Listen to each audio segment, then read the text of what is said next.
बिस्मिल्लाहिर्रहमानिर्रहीम। अस्सलाम वालेकुम नाज़रीन इकराम, मैं हूं आपकी मेज़बान डॉक्टर मुक़द्दस मलिक, आपके अपने प्रोग्राम आपकी बात आपके साथ में। नाज़रीन इकराम, इज़्ज़त, शोहरत और दौलत तीन ऐसी अतात हैं जो हर इंसान को नसीब नहीं होती, मासिवाय ऐसे लोगों पर जिन पर अल्लाह पाक की ख़ास अता होती है, ख़ास करम होता है, ख़ास इनाम होता है, और ये बहुत कम लोगों को नसीब होता है। और ऐसे लोगों को होता है जिनके अंदर ऐसा टैलेंट होता है सोशल वर्किंग का, सोशलिज्म का, सोशलिस्ट होने का, कि वो अपने ही सोशल वर्क से बहुत ज़्यादा लोगों की ज़िंदगियों में चेंज लाते हैं। तो आज हम मौजूद हैं बरसा खुर्द में, और जब भी बरसा खुर्द का नाम ज़बान पर आता है तो विद ड्यू रिस्पेक्ट ऑटोमेटिकली हाजी मोहम्मद अशरफ साहब का नाम जो है ज़बान पर आता है। हाजी मोहम्मद अशरफ साहब का वैसे तो मैं इतने अच्छे से वेल तरीके से उनके बारे में नहीं बता पाऊंगी, बट जो मुझे इन्फॉर्मेशन है अकॉर्डिंग टू दैट मैं आपसे शेयर करती हूँ कि वो पाकिस्तान नेवी के रिटायर्ड ऑफिसर हैं और साथ ही साथ बहुत बड़ी समाजी शख्सियत हैं। उन्होंने अपने इलाके में दीनी हवाले से बहुत डिफरेंट चेंज दिया, इलाके में दर्स बनवाए, मसाजिद तमीर करवाई और साथ ही साथ बहुत से ज़्यादा लोगों की हेल्प की। और आज हम मौजूद हैं जी चौधरी सज्जाद अशरफ साहब के साथ। चौधरी सज्जाद अशरफ साहब उनके बेटे हैं और समाजी और सियासी शख्सियत भी हैं और PMLQ के सरकर्दा कारकुन हैं। अस्सलाम वालेकुम जी। वालेकुम अस्सलाम। कैसे मिजाज हैं आपके? अल्हम्दुलिल्लाह, आपकी दुआ ठीक। मैडम, सबसे पहले जो है वो आपकी टीम GM न्यूज़ जी जी और आपकी टीम सारी को मैं वेलकम करता हूँ। जी जी, thank you so Barsapur much. आने पे जी जी, आपको खुश आमदीद कहता हूँ। थैंक यू सो मच आपकी सर। बड़ी मेहरबानी, आपने टाइम निकाला। जी जी। जो सबसे पहला मेरा आपसे सवाल ये है कि जिंदगी की रंगीनियों को, तलखियों को और साथ ही साथ नशेबो फराज को देखते हुए बचपन से लेकर जवानी तक का आपका सफर कैसा था? शुक्र अल्हम्दुलिल्लाह जी। मैंने इब्तिदाई पैदाइश जो है मेरी वो तो कराची में, वाला साहब पाकिस्तान नेवी में थे। माशाल्लाह। कराची में पैदा हूँ, वहीं तालीम हासिल की है। जब वो रिटायर हुए तो फिर हम लोग गुजरात में आए हैं, पंजाब में आए हैं, माशाल्लाह। गाँव सही में। सही।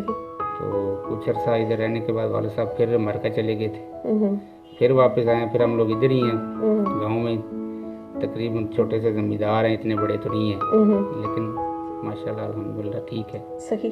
सर, आपने बकायदा अपनी सियासी दिलचस्पी का आगाज कब से किया? जी, हम लोग जो है तकरीबन, मुझे याद आ रहा है 84 में जो है सियासत जो हमारी शुरू हुई है, तकरीबन गुजरात की जो है, जब से हम लोग ये सियासत का गुजरात का हिस्सा बने हैं, चौधरी ज़फ़रुल्लाह साहब के साथ ही। माशाल्लाह। सही। हम लोग चौधरी ज़फ़रुल्लाह साहब को वोट दे रहे हैं, पहले उनको दिए, फिर उनके बेटे चौधरी शुजात साहब को दिए, फिर बजाज साहब को दिए, माशाल्लाह। चौधरी तजम्मुल साहब भी आए बीच में, अब हुसैन साहब को दे रहे हैं। हुसैन साहब भी हमारे साथ जो है अच्छा तामन कर रहे हैं। हम लोग उनके कैंपेन भी करते हैं, और वो जो है जो कोई हमारे इलाके के मसले मसाइल हैं इंशाल्लाह वो हल करते हैं, जो भी छोटा बड़ा कोई मसला मसाइल हो। सही। सर, 84 से मुसलसल, जैसा कि आपने कहा कि आप PMLQ के साथ अटैच है, आपको चूंकि बहुत नियरेस्ट में पड़ता था कोटला अरब अली खां, और इसमें चौधरी आबद रजा कोटला साहब जो हैं वो बहुत नामीनी पर्सनैलिटी हैं, तो आपने हमेशा से कौफ लीग को प्रेफर किया, इसकी वजूहात क्या है? वजूहात ये हैं जी कि हमारी जो फैमिली है वो तो गुजर फैमिली है। सही।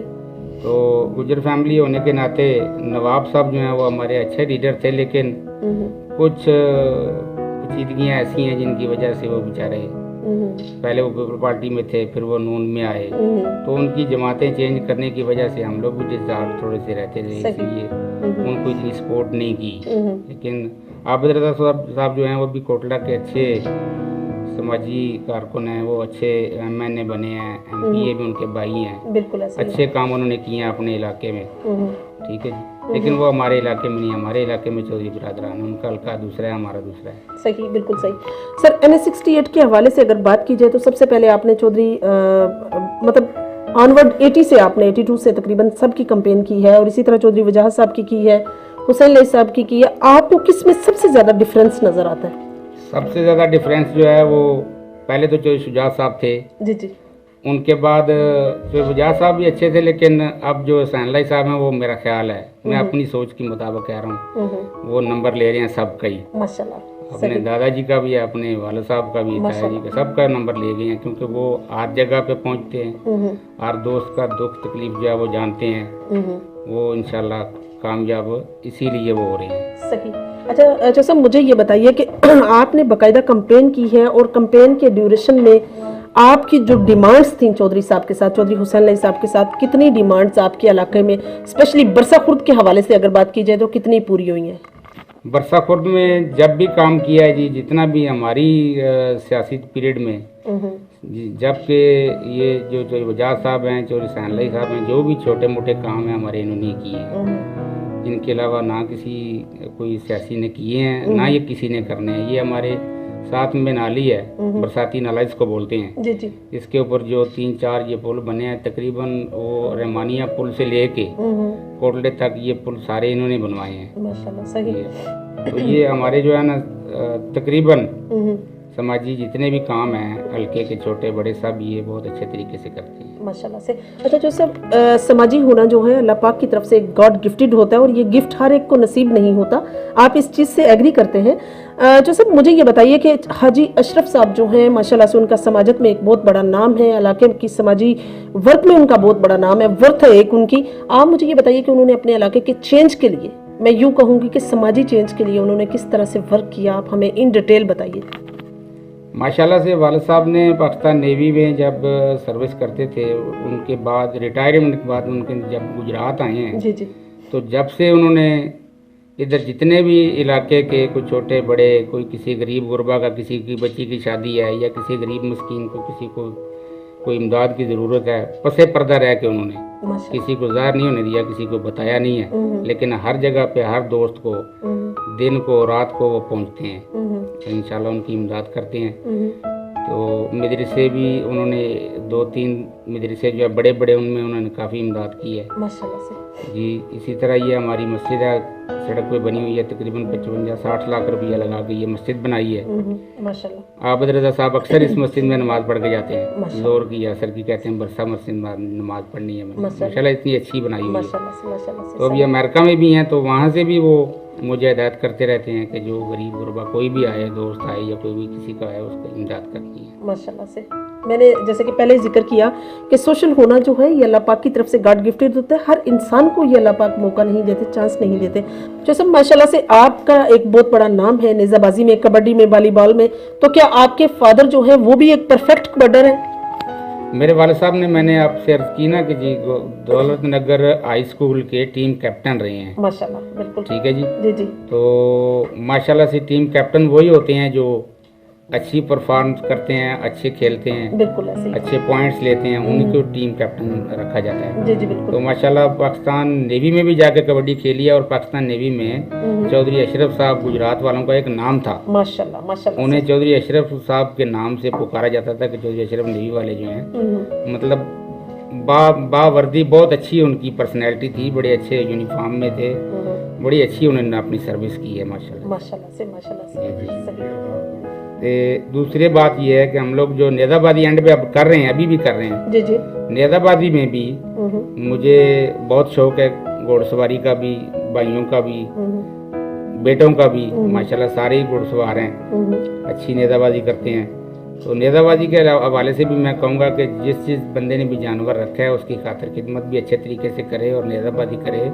इंशाल्लाह नाम तो अल्लाह ने देना है, बेशक नाम तो अल्लाह ताला बनाते हैं, लेकिन बंदे को कोशिश करनी चाहिए। अब भी मेरा तकरीबन डिस्ट्रिक्ट गुजरात में नहीं पूरे पंजाब में जो मेरा क्लब है ना जी माशाल्लाह से जी जी, उसकी तीसरी नस्ल जो है अब नेज़ाबादी कर रही है माशाल्लाह से तीसरी नस्ल से माशाल्लाह से। सबसे पहले डिस्ट्रिक्ट गुजरात में हमारा क्लब गुजरात गंदरा खुर्द और चेलियाँ वाले और वो जो कोलियाँ वाले हैं जी जी, कोलियाँ शाह हुसैन के जी जो जी, मियाँ अरशद याद साहब, इनका क्लब जो है ये डिस्ट्रिक्ट गुजरात में सबसे पहले, यानी इनकी भी आज अभी तीसरी नस्ल उनकी भी चल रही है माशाल्लाह से। तो अल्लाह ताला सबको कामयाबी दे। आमीन, आमीन। हम लोग तो कहते हैं कि नेज़ाबादी करे, अच्छी बात है, जी, जी। खेलने से इंसान के दिमाग में कोई ऐसी गलत बात नहीं आती, कोई आजकल जो गैर बच्चे कर रहे हैं, अखलाकी हरकत नहीं आती जो गलत जी, आजकल जी। बच्चे करते हैं नशे वगैरह।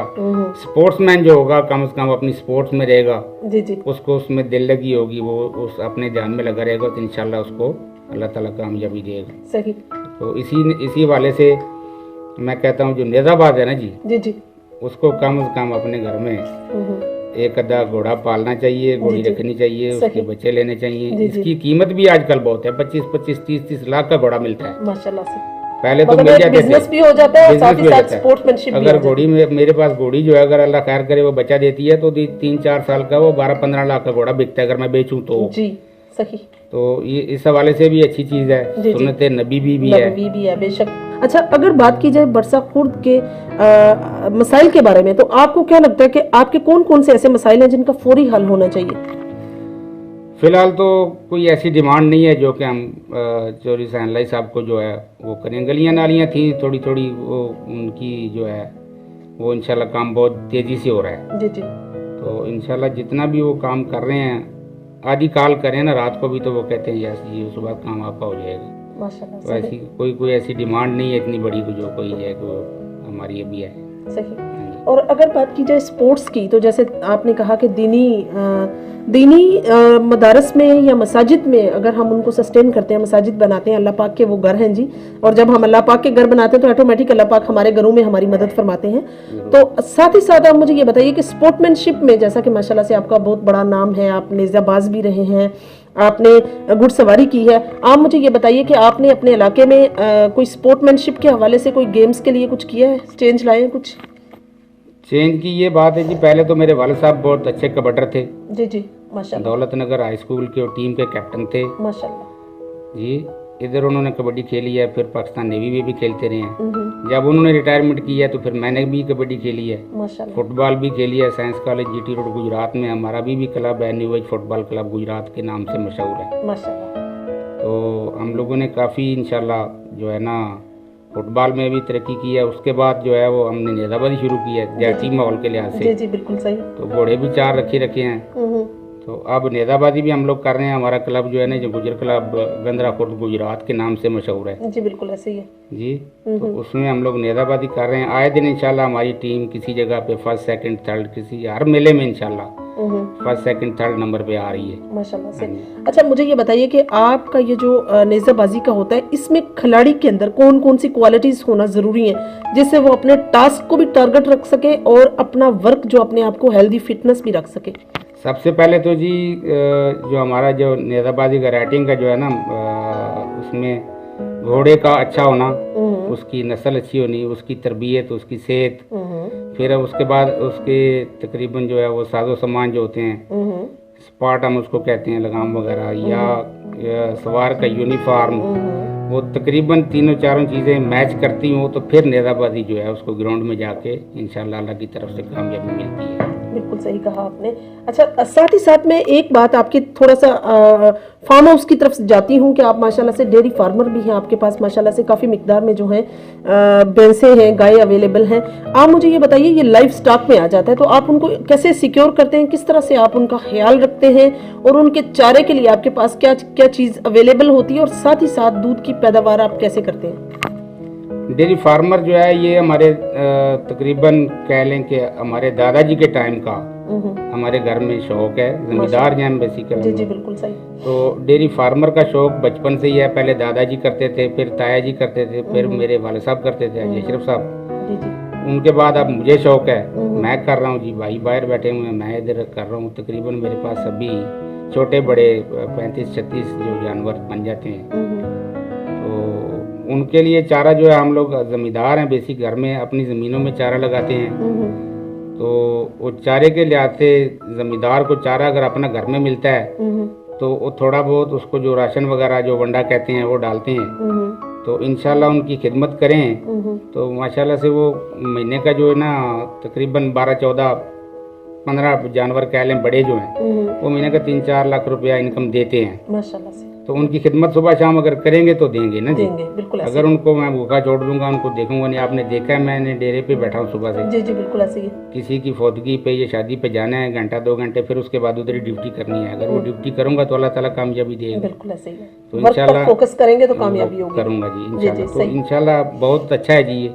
अगर जो भाई भी करेगा तो मेहनत करेगा तो इंशाल्लाह उसको सिला मिलेगा। सिला मिलेगा, बिल्कुल सही। जितना ज़्यादा काम करेंगे इतना ज़्यादा उसमें प्रॉफिट होगी, जितना कम करेंगे इतना कम होगी। सही। अच्छा, ये जो साइलेज बनाते हैं डेयरी फार्मर, इसका क्या एडवर्स इफेक्ट है और क्या फ़ायदा है इसका? साइलेज मैंने भी बनाया नहीं है, लेकिन मैडम ये है कि वो साइलेज अच्छी चीज़ है। इंशाल्लाह अभी जो है गंदम की कटाई के बाद साइलेज का भी प्रोग्राम है, बनाएंगे। लेकिन भैंसों पे इतना वो कामयाब नहीं है जितना गाय की निस्बत। गाय पे ज़्यादा वो कामयाब है, गाय ज़्यादा उसको अफेक्ट करती है और उससे दूध भी ज़्यादा देती है। और उसमें ये है कि लेबर भी कम होती है, वर्कर कम रखने पड़ते हैं, तो बाहर से चारा कम आएगा तो फिर वो सैलेज एक ही दफ़ा बन जाता है, तो स्टॉक कर देते हैं उसको। सैलेज अच्छी चीज़ है, लेकिन मैंने अभी तक बनाया नहीं है, कोशिश करेंगे अभी बनाने का। सही। आप अपने इलाके के लोगों को और स्पेशली समाजी हवाले से, समाजी कामों के हवाले से और डेयरी फार्मिंग के हवाले से क्या मैसेज देंगे? मैं ये दूंगा जी, हमारे जो हैं डेयरी फार्मर के लिहाज से ये बहुत अच्छा काम है। इसकी हेडिंग तो ज़रूर है, 24 घंटे इंसान को जो है उसमें ध्यान रखना पड़ता है, दिन को भी रात को भी फोकस रहना पड़ता है। जी जी। तो उसमें अल्लाह ताला अगर कामयाबी देता है तो इसीलिए देता है कि पहले तो हम अल्लाह को याद रखें, नमाज पढ़ें 5 टाइम, उसके बाद अपने काम पे ध्यान रखें, उनका ख्याल रखें। जानवर हैं जी, सांस लेने वाली चीज़ है, बिल्कुल लाइफस्टाइल उसको अगर ध्यान नहीं देंगे बीमार हो जाएगी, उसको टीका लगाएंगे, कोई ऐसी चीज़ फिल फॉर उसका एक्शन नहीं लेंगे तो वो नाकाम हो जाएगा आदमी। अगर उसके ऊपर बंदा बैठा है, उसका और कोई काम नहीं है, यही करेगा तो इंशाल्लाह अल्लाह ताला कामयाबी देगा उसको। और जितने बंदे ये दोस्त भाई करना चाहते हैं वो करें, अच्छे तरीके से करें, अल्लाह कामयाबी देगा। बिल्कुल सही। अच्छा, ये जो दूध की पैदावार को बढ़ाने के लिए इंजेक्शन का इस्तेमाल किया जाता है, इसके क्या एडवर्स इफेक्ट हैं और आप क्या लोगों को राय देंगे, क्या इसका यूज होना चाहिए? जी, जो इंजेक्शन लगाते हैं ना उसको बूस्टर कहते हैं। वो तकरीबन पिंडी, लाहौर, कराची वगैरह में चलता था, अब गवर्नमेंट ने बंद कर दिया, लेकिन वो लगाना नहीं चाहिए। बिल्कुल सही। उसकी वजह से जानवर को तकलीफ होती है और दूध उसका जो है वो जितने भी बंदे पियेंगे वो नुकसानदेह होता है। ना हम लोग कोई इंजेक्शन लगाते हैं, ना हम लोग कोई, इंशाल्लाह देसी चारा डालते हैं। देसी हम लोग गंदम या मकई या ये उसको अपना जुआ बोलते हैं हम पंजाबी में, तो ये चीज़ें जो है देसी राशन डालते हैं तो इंशाल्लाह दूध जो है वो बहुत देती हैं, माशाल्लाह से पैदावार अच्छी हो जाती है। सही। टीका वगैरह हम लोग इस्तेमाल नहीं करते कोई किसी किस्म का भी। बहुत अच्छी। हाँ, कोई बुखार का लगाना है वो तो लगाना है, या कोई दवाई देनी है, वो तो बीमार हो जाए जानवर जी जी बिल्कुल, तो ऑब्वियसली उसकी केयर करनी पड़ती है। तो दूसरा एंड में ये बात करूँगा जी जी, आपको मैं बहुत शुक्रगुजार हूँ आपका, आप लोगों ने, आपकी टीम ने, मैडम बिलखसूस जियो न्यूज़, जीएम न्यूज़ के जो हैं आपकी जितनी भी टीम है सबको मैं सबका शुक्रिया अदा करता हूँ। सबको वेलकम भी किया है पहले मैंने। आपकी बहुत मेहरबानी है, आप आए हमारे गांव में, आपने इज्जत दी है।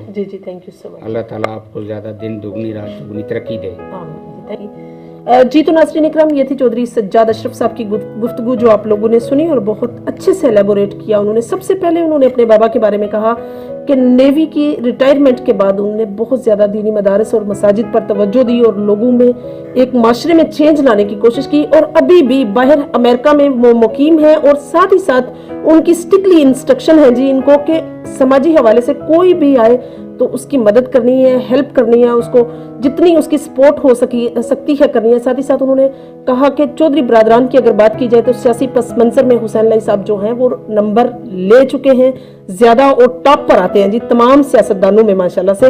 और साथ ही साथ डेयरी फार्मिंग के हवाले से जो उन्होंने बात की है, इट्स वेरी अप्रिशिएटेड, और मैं इस चीज़ को बहुत अच्छे से समझती हूँ। और मैं हमेशा यही कहती हूँ डेयरी फार्मर्स को कि कभी भी इंजेक्शन नहीं देना चाहिए। जिस तरह से कि बच्चे आपके घर में मौजूद हैं, बिल्कुल ऐसे ही बच्चे जो हैं कॉमनली हर जगह पर हैं। अगर आप किसी को इनसिक्योर चीज़ देंगे तो ऑब्वियसली आपके घर में कहीं ना कहीं अल्लाह पाक की तरफ से कोई ना कोई ऐसी आफत आ सकती है जो आपके लिए जो है काबिले ट्रस्ट या काबिले बर्दाश्त नहीं होगी।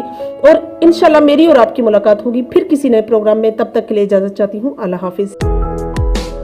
Gondal group of industries, concrete की दुनिया में जाना पहचाना नाम। गोंदल कंक्रीट की क्वालिटी और पायदारी में बेमिसाल होने की वजह से पूरे पाकिस्तान में तेजी से फैलता हुआ मुनज़्ज़म नेटवर्क अपनी मिसाल आप है। Gondal group of industries technology में लाए कमाल की जिद्दत, इसीलिए Gondal group of industries present 21st century products. Gondal UPVC की नालीदार छतें और दीवारें, इंटरनेशनल स्टैंडर्ड के एन मुताबिक pre engineered building, state of the art plants पर तैयार करता यूपीवीसी शीट आपको दे हर मौसम में मुकम्मल तहफ़्फ़ुज़ और सुकून, जंग, शोर, इलेक्ट्रिक करंट और आग से मुकम्मल महफूज, लीकेज से महफूज जोड़ और वाटर प्रूफ स्क्रूज के साथ। ओस के कतरों और हर किस्म के केमिकल से महफूज। सूरज की शुआओं और दीगर केमिकल से आपकी दीवारें और छतें रहें मुकम्मल महफूज। गोंदल यूपीवीसी की नालीदार छतें और दीवारें दें बगैर बिजली के मुकम्मल रोशनी और टर्बो वेंटिलेटर की बदौलत बगैर बिजली के पंखे जैसी हवा। दीदा जेब रंगों में इंतहाई मुनासिब कीमत पर दस्तयाब। 25 साल वारंटी और बाद अज़ां 50 दफा recyclable. Gondal group of industries की यूपीवीसी नालीदार छतें और दीवारें।